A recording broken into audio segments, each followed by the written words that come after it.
powerful excerpts from Don Miguel Ruiz's The Four Agreements. Yeah, it's quite something. So our mission here is to, go beyond just a summary.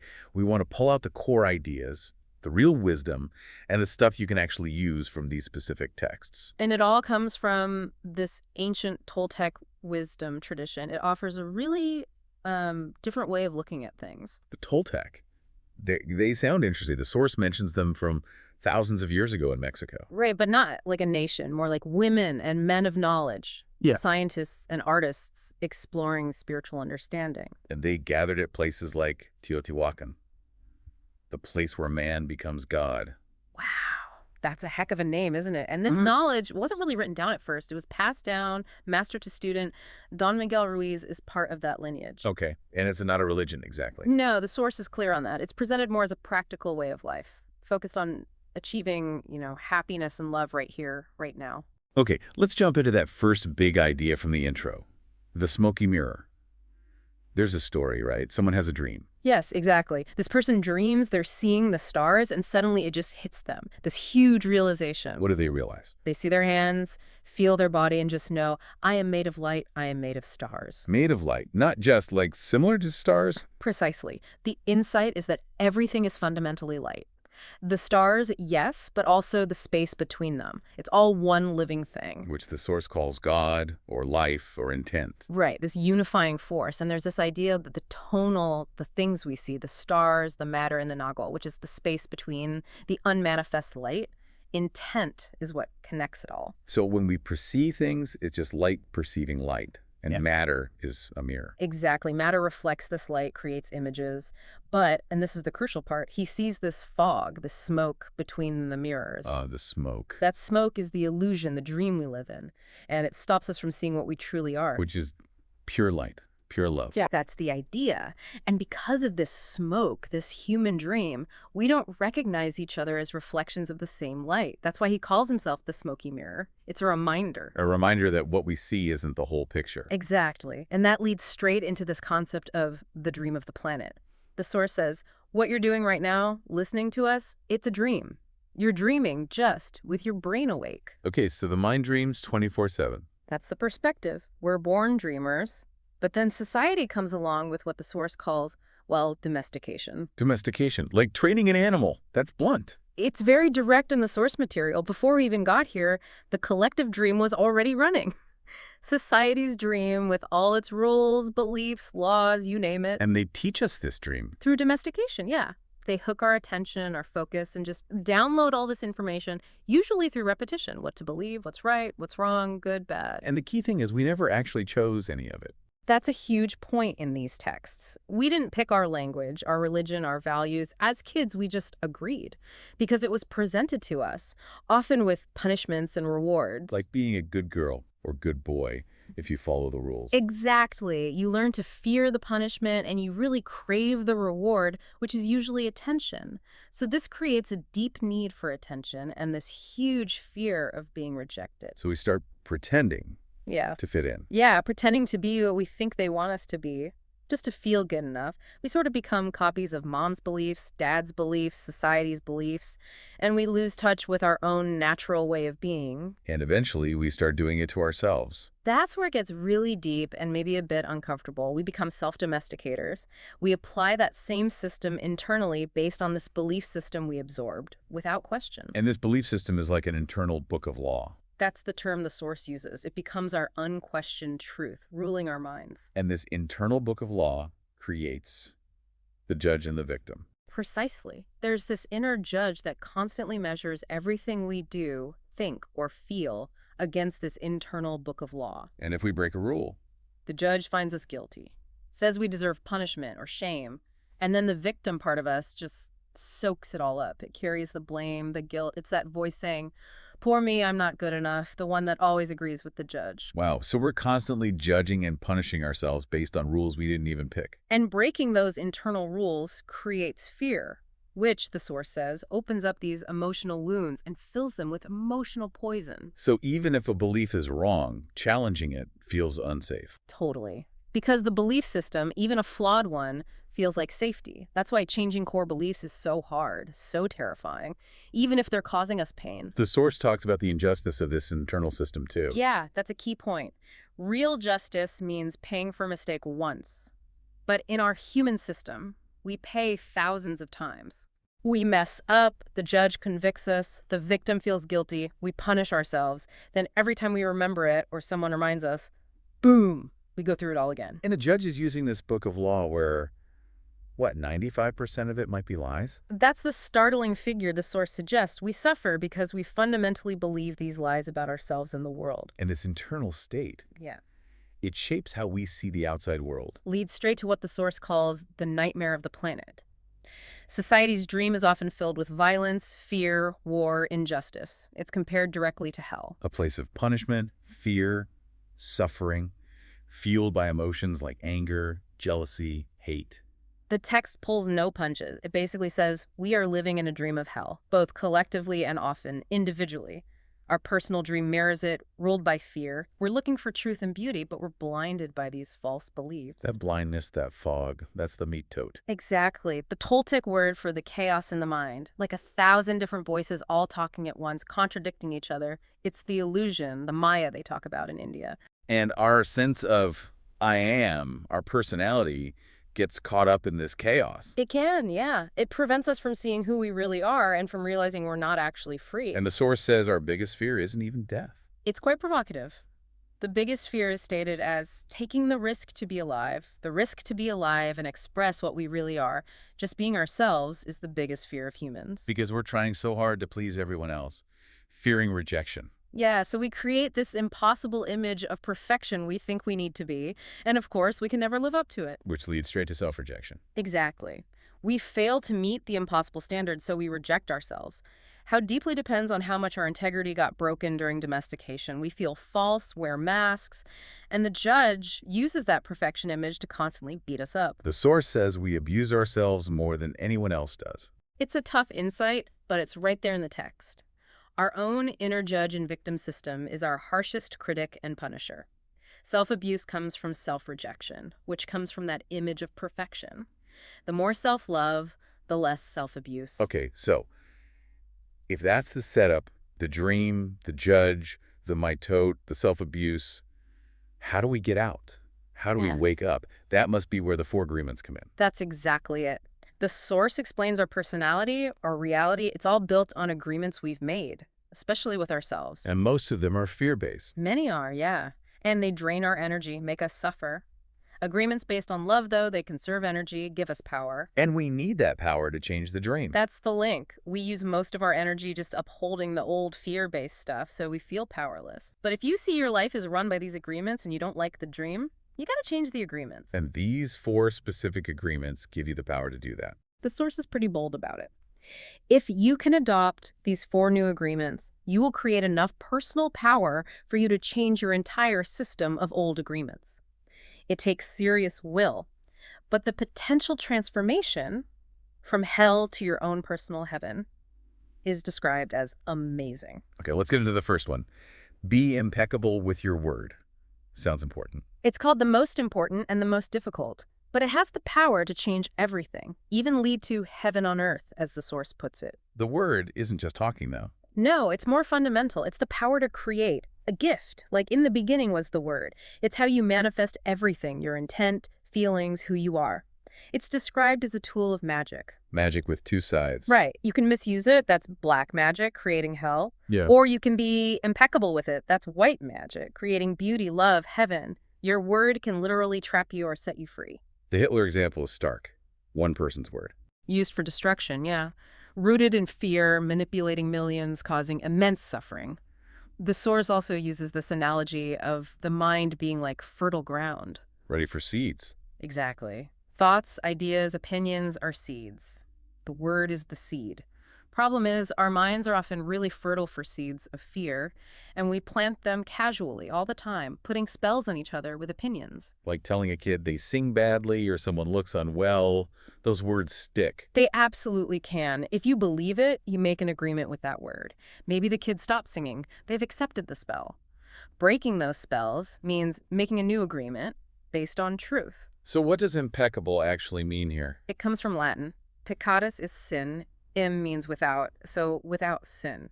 But sin here isn't moral judgment. It's defined as anything you do that goes against yourself. And the biggest sin is self-rejection. Exactly. So being impeccable means not going against yourself, taking responsibility for your actions and words, but without judging or blaming yourself. Okay, so if I use my words to attack someone else, The source says that's ultimately using your word against yourself, because it generates that negative emotional poison within you. But if you use your word for truth, for love towards yourself, it creates a positive reaction. and we often lie to ourselves too, habitually. Totally. Misusing the word cursing, blaming, gossiping, it's all part of that hell state described. Gossip gets called out specifically, doesn't it, as really bad news. Oh, yeah. Black magic at its very worst. As in, Pure poison, like a computer virus spreading bad information and emotional negativity, messing up communication. The example about gossiping about a teacher before you meet them really shows how it poisons perception. and some people spread it deliberately, like black magicians. Seeking revenge or just Mhm. enjoying the chaos, yeah. And of course, we gossip about ourselves constantly. I'm so stupid, I look terrible, I'm not good enough. So understanding the word's power is the first step. And when you start being impeccable, you clear out that poison. It also gives you a kind of immunity. Negative words or gossip from others, they just don't land in the same way. Your mind becomes fertile ground for love, not fear. And this connects directly to self-love. That's the core idea. Your level of self-love is directly tied to how impeccably you use your word. When you're impeccable, you feel good, peaceful. This one agreement, the source claims, can change your entire life. Freedom, success, abundance. It transforms fear into joy. You can basically live in your own heaven, immune to the hell others might be in. That immunity idea leads right into the second agreement. Don't take anything personally. Yeah, the source says it flows right from the first. The core idea is, well, it's simple but radical. Nothing anyone else does is because of you. It's because of them, their dream, their stuff. Exactly. Their own agreements, their programming. Taking things personally is called the maximum expression of selfishness because we make everything about me. So if someone insults me and I take it personally, I'm basically agreeing with them, drinking their poison. That's the mechanism described. You agree, you take in the poison, and you become easy prey for people who want to hook you with opinions and feed you negativity, the black magicians again. But if you don't take it personally, You're immune. You can be right in the middle of hell, as the source puts it, and the poison just doesn't affect you. that sounds like huge freedom. Because Mhm. taking things personally leads to, what? Getting offended. Getting offended, defending your beliefs, getting into conflicts, needing to be right and make others wrong, but their opinions are just projections of their reality, their movie. It's their issue, fundamentally. There's that example. What you are saying is hurting me. Right. The source argues it's not the words themselves hurting. It's that the words are touching wounds that are already there. You're hurting yourself because of those existing wounds. Everyone's living in their own movie. And they're the star. So their reactions, anger, jealousy, whatever, it comes from their own fear, not you. If you manage to live without that fear, live with love, there's just no room for those negative things to take root. When you feel good about yourself, the world looks better. The source uses a really extreme example for this one, doesn't it? It does, the shooting example. It's obviously not meant literally, but to shock you into seeing the principle. Even the most extreme actions originate from the other person's internal state, their dream, their fear. It's never truly about you, your worth. And this applies even to our own thoughts about ourselves. Our own opinions aren't necessarily true. That's another layer. Your mind chatters away. You can choose whether or not to believe its judgments, not to take even your own inner critic personally. Taking things personally just makes you suffer for nothing. The source mentions an addiction to suffering. Yeah, that humans get addicted to it, even support each other's suffering. That addiction itself is an agreement we can break. What about when people lie? How do you not take that personally? The advice isn't to expect truth, because people lie to themselves constantly. The key is trusting yourself to decide what's true for you, rather than needing their words to be accurate. And if someone isn't treating you well, them leaving is framed as a gift. It frees you up. So practicing this agreement, it stops the upsets, dissolves anger, jealousy. That's the promise, a huge amount of freedom. Immunity to gossip and spells. The source even says to write it down. Don't take anything personally. It helps break so many habits that cause suffering. It means you trust yourself more than others' opinions. Exactly. You're responsible for you, not their reactions. You can have an open heart without fear, ask for what you need, say yes or no without guilt, just follow your own heart. You can find peace, even if everything around you is chaotic. Okay, that's powerful. Which leads to number 3. Don't make assumptions. Another one that flows logically. We assume things constantly, especially about what other people are doing or thinking. And the big problem is, we believe our assumptions are real. Totally. We make the assumption, we decide it's true, then we take it personally based on that assumption, then we blame someone, and then we react often by gossiping and spreading emotional poison. It just creates needless drama. The source says pretty much all sadness and drama comes from assuming and taking things personally. It puts it that strongly, yes. The whole mess is rooted right there. So the fix is obvious, but hard. Ask questions instead of assuming. That's the clear guidance. It's better to ask questions, because assumptions set us up for suffering. But why do we assume? Good question. Why do we? Well, the metote, the mental chaos, causes misinterpretations. Also, the mind just needs to explain things to feel safe. And assumptions fill that need to know, especially when real communication feels scary or difficult. We assume because we're afraid to ask. Often, yeah. We've maybe agreed somewhere along the line it's not safe.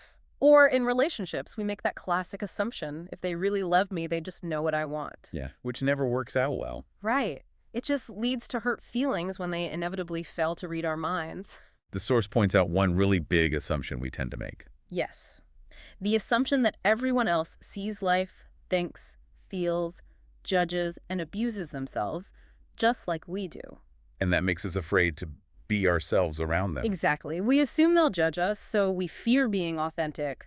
We basically reject ourselves before they even get a chance, all based on an assumption. And we assume things about ourselves too, right? Absolutely. We overestimate or underestimate our abilities because we haven't really asked ourselves honestly what we want or who we are. Or in relationships, we assume someone is perfect, ignoring flaws, or make that assumption. My love will change them. Which the source says is just not true. Nope. And then when it doesn't work, we get hurt and blame them for our own choices, which were based on assumptions. So the path here is about being authentic.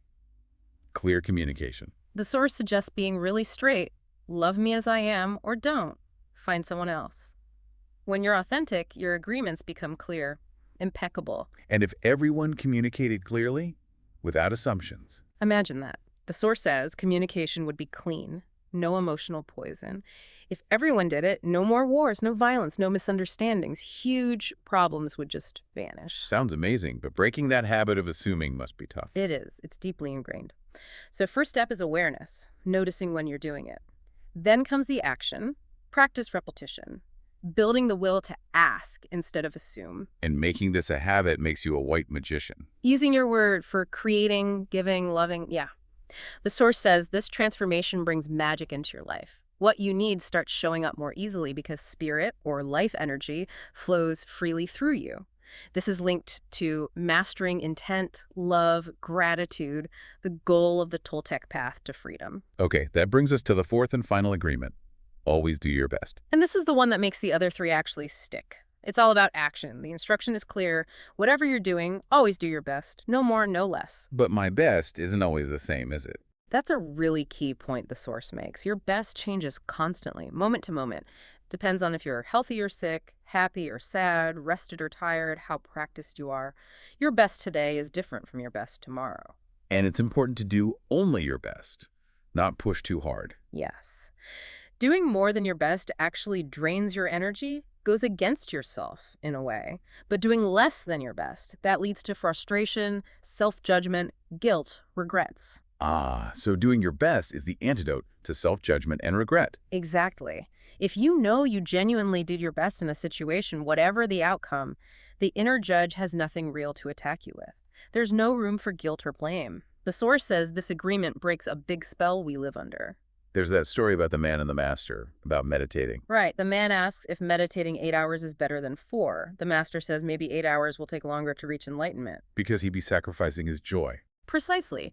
The point isn't just the hours logged, it's the quality of life. If his best was 2 hours of joyful practice, forcing 8 would just make him tired and miss the whole point. The insight is, do your best. Perhaps you will learn that. You can live, love, and be happy. It's about finding joy in the action itself. Not just grinding through something for a reward later. That's the big shift. Most people work mainly for the paycheck, kind of resisting the work itself. Doing your best means you engage fully, you live intensely in the moment, you're productive, you're good to yourself by contributing, and you feel happy from the action. And when you do that, the judge can't touch you. No basis for guilt. You learn to accept yourself, learn from mistakes, because you know you gave it your best effort under the circumstances. It's about practice and awareness. And doing your best keeps you in the present moment. Absolutely. The source links them directly. If you're not enjoying the present, you're often stuck in the past. Dream or worrying about the future leads to suffering. Being fully alive now is the goal. Saying yes or no authentically, being you, that's your right. Denying that isn't doing your best, expressing your inner light, your divinity. It's just being alive and loving yourself and others right now, like saying, hey, I love you. And this agreement is what powers the other three, makes them work. Yes. The first three only become real habits if you consistently apply this fourth one. You won't be perfect, especially at first. Old habits are strong. But just commit. Do your best today. If you slip up, don't beat yourself up. Just get back up, make the agreement again, do your best again. Repetition makes the master. Exactly. Doing your best over and over, you become a master of transformation. It's about action. And that includes honoring your body, treating it well, is described as a puja, a form of worship, communion with the divine through your physical self. And the source is pretty confident. Honor all four agreements. And there's no way you will live in hell. That's the claim. You gain control over your own life, your own experience. These four agreements are presented as the summary of mastering transformation, literally changing hell to heaven. It sounds simple on paper, but the source admits it's really, really hard. Oh, absolutely. The path isn't easy. Old agreements fight back hard. Other people, stuck in the collective dream, might even try to sabotage you, consciously or not, because your change feels threatening. So you have to be a warrior. A great hunter, a great warrior, defending these agreements fiercely. The goal is huge. Transcend suffering, become an embodiment of that divine potential. And falling is expected. Completely expected. The source says, I have fallen many times, but I stood up and kept going. Persistence, not perfection, is the key. Don't indulge the victim. Be tough, stand up, make the agreement again. And the advice is, just focus on today. Just for today. Practice keeping them just for today. Each day gets easier. Live one day at a time, stay present, do your best today. The source assures us it will become easy. Today is the beginning of a new dream. Which brings us neatly to this whole idea of the path forward, achieving real freedom. Yeah, and it's not talking about political freedom, but freedom of the human spirit. The freedom to just be who we really are. Like little kids are, wild, free, fearless. Exactly. Before domestication takes hold, adults often lose that, trapped by the judge, the victim, the belief system, and most people, the source suggests, aren't even aware they're not free. So awareness is always the first step. Absolutely critical. Awareness that you're not free. Awareness of the problem, the wounds, the poison, the drama that comes from believing lies. Once you see it, you can rebel. You can start seeking healing. You see how much suffering was unnecessary. And this awareness helps you master your own dream. Because life is seen as a manifestation of your dream. In art form, you can change. The Toltec were dream masters, controlling the dream by making conscious choices. The source mentions three masteries involved: awareness, transformation, knowing how to change, and intent, connecting to life, God, unconditional love, the mastery of love. And there's that striking metaphor for what holds us back. The parasite? It's a powerful image, isn't it? The judge, the victim, the whole belief system. It's described as a parasite that invades the mind. It controls your personal dream and literally feeds on the negative emotions generated by fear. Like a living thing made of emotional energy. That's the idea. A psychic or emotional energy being. And our brain is its factory for the fear-based emotions it needs. It lives its life through us, thriving on drama and suffering. So freedom is about kicking this parasite out, reclaiming ourselves. That's the battle. Once you become aware of the parasite, you have a choice. Keep surrendering or rebel. Declare a war against the parasite for your independence. And that's the real meaning of being a warrior in these traditions. Exactly. The warrior fights this internal battle. They rebel, they do their best, win or lose a skirmish, they keep their dignity. And winning this war means transcending the nightmare, creating your own heaven within your own mind, joy, freedom, finally being you. Does the source give specific tactics for fighting this parasite? It outlines three main approaches to kill the parasite or liberate yourself. 1. Attack each fear head-on, one by one. Slow, but it works. 2. Start feeding it. Gain control of your emotions. Refuse to indulge the fear-based ones. Hard because the parasite is used to being fed. 3. The initiation of the dead. Initiation of the dead, what's that? It's a symbolic death. The old self, the one hosting the parasite, dies, but the body is unharmed. It allows for a faster transformation, but takes incredible courage. This seems linked to the art of transformation and the dream of the second attention. Yes. Domestication created our first reality, the dream of the first attention. Changing our beliefs now, as adults, using our attention consciously to rewrite those agreements, that's using attention for the second time. That creates the dream of the second attention, our new chosen dream. So we choose what to believe about ourselves now. Yeah. Focus on changing the fear-based stuff. Right. And part of that is taking inventory, really looking at all those limiting beliefs we picked up that make us unhappy. You identify the old agreements to transform them. And the 4 agreements are the tools for that transformation. Exactly. They help break the old agreements and build the personal power you need. You start small, build power for the bigger demons. That's the strategy. Tackle smaller agreements first, build strength. Then you can face the bigger fears, the core limiting beliefs. And the source says, once you face these inner demons, they actually transform into angels, sources of wisdom. But crucially, you have to replace the old agreement with a new positive one, or the old one might just come back. It sounds like slow, patient work. It's acknowledged as being slow, definitely. We spent years building the old structure. Dismantling it takes time and power. We're essentially addicted to our old ways of thinking, feeling, behaving. Change requires real power and lots of repetition. Which requires the discipline of the warrior. Yes, but again, not external military discipline. It's the discipline to be true to yourself, to control your own reactions. Not repressing emotions, Yeah. but refraining. That's the distinction made. Holding emotions, choosing when and how to express them constructively, rather than just reacting blindly or stuffing them down. Warriors master this, becoming impeccable in their actions and emotional responses. The source also emphasizes how much our emotions color our reality. Completely. Anger makes everything look wrong. Sadness makes everything seem bleak. Fear makes the world look threatening. The mind is compared to wounded skin, infected with emotional poison. Any touch hurts. This skin disease of fear. We think it's normal. But it's not healthy. Fear is the disease, the source says. Anger, hate, sadness. Those are just symptoms. Is there a cure mentioned? Yes. 2 things work together. Truth and forgiveness. Truth helps open the wound so the poison can come out, allowing healing. But forgiveness is called the only way to truly heal. Forgiving others and yourself. Both. Forgiving parents, friends, life, God. Whatever needs forgiving. But most importantly, forgiving yourself. Not because anyone deserves it by the old rules, but as an act of self-love.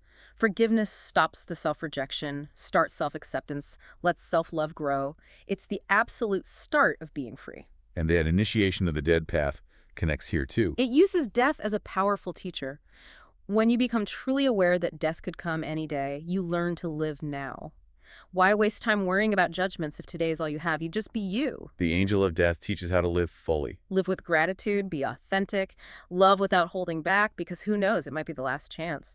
In this symbolic death, the parasite, the old dream, dies, and you experience a resurrection. Rising up as your true self. Alive again like a child, but now with freedom, with wisdom. Your mind is healed, you run your own life. The angel of death takes away the weight of the past, letting you live fully in the present.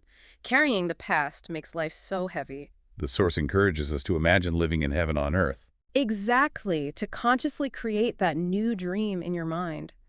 Imagine seeing the world through eyes of love. Seeing love everywhere, being in bliss. Imagine having permission to be happy. Life without conflict. Freedom to express your dreams, know what you want, not fear judgment, not judge others, forgive easily, not need acceptance. Not fear love or rejection or risk. Yeah. Or even death. And loving yourself just as you are. That state of bliss, the source insists, it's not just a fantasy. Only love has the ability to put you in that state of bliss. It's possible to live like that all the time. Others have done it. Oh. By consciously changing their agreements, dreaming that different dream. Living with love is described as easy, actually. It produces happiness, peace, dissolves the mitote. Fear vanishes. Happiness is called the lost paradise, the potential future for humanity. But letting go of the old way, the suffering. It's hard. So hard, because our identity gets wrapped up in the old dream, the fog, the parasite. Suffering can feel familiar, safe almost, because it's what we know. But suffering is a choice. Like happiness. That's the core argument. We find endless excuses to suffer, but according to this perspective, there's no genuinely good reason. Which leaves you, the listener, with a stark final choice. Suffer the destiny dictated by the old agreements and the parasite. Or enjoy your destiny by changing those agreements and taking back your power. Live in hell or live in heaven. The author says his choice is heaven. The question hangs there. What's yours? So bringing all these threads together for the source material you shared, the 4 agreements aren't just simple tips. They represent a really profound path, grounded in that ancient Toltec wisdom. Yeah, they're presented as these practical, powerful tools to consciously break free. Free from that collective dream we were domesticated into. Free from the tyranny of the inner judge and victim. Free from that mental chaos, the mitote. They're the framework for mastering transformation, shifting from fear and suffering to freedom, joy, love. That's the potential offered. And the source is up front. It takes real willpower, consistent practice. You will stumble. But maybe that's the biggest takeaway. Falling down is okay. It's part of it. The power is in getting back up, making the agreement again, and just doing your best. Yeah. One day at a time. Exactly. And these insights, hopefully, offer you a way to cut through all the noise, the confusion, the emotional static, and find some genuine clarity and freedom in your own life. Thinking about all of it, the dream, the judge, the parasite, the incredible power of the word, and how the source pinpoints our biggest fear as simply being alive, being who we really are. It definitely leaves you thinking. It does. And it leads us to this final thought for you to consider. If the biggest fear is being who you really are, what single agreement must you make with yourself, starting today, to begin taking that risk? The risk of truly living.